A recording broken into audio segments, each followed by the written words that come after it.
नहीं यार, मैं एक मिनट ठहरो, मेरी मर्जी है, मैं जो मर्जी बांटूं। ये कोई एंटी पाकिस्तान नैरेटिव नहीं है, ये कोई एंटी पाकिस्तान नैरेटिव नहीं है। मैं इंडिया से आया उठ के।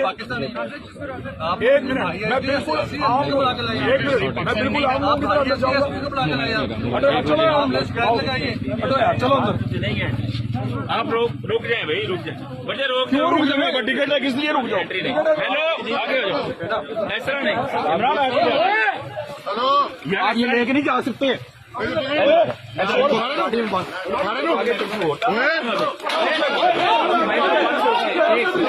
छोड़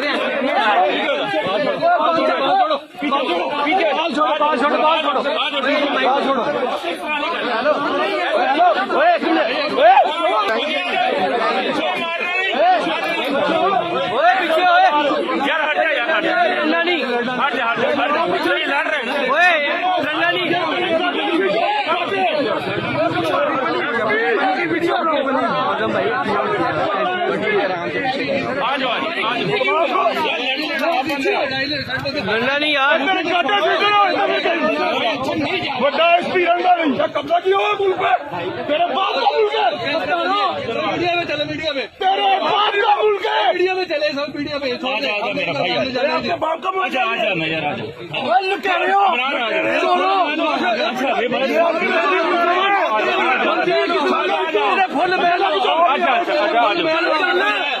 सोच ला, देख लो फुल मैल तूने शरारत की, कितने दिन एसपी बोला उसको? अच्छा गुंडा मुनसिर नाम है ना तेरा? पुलिस की